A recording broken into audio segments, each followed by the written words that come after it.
Welcome to Penrose Learning, where we make understanding easy. You start by selecting the photo you want to send as a snap.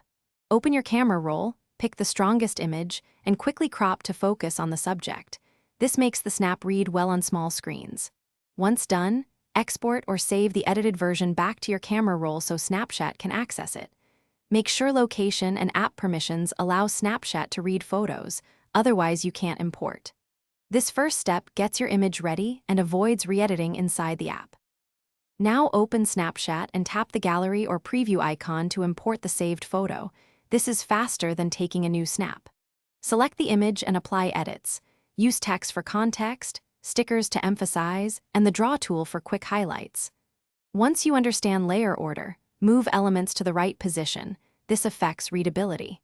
Then set a duration or convert to a story and add filters or lenses as needed. These middle steps refine appearance. Finish by choosing recipients or posting to my story, then tap send.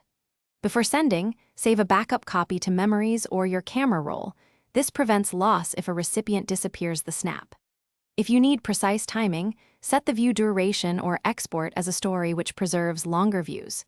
If import fails, make sure Snapchat has photo permissions, try toggling access, or restart the app. These quick fixes resolve most access problems, so you can complete and share the snap.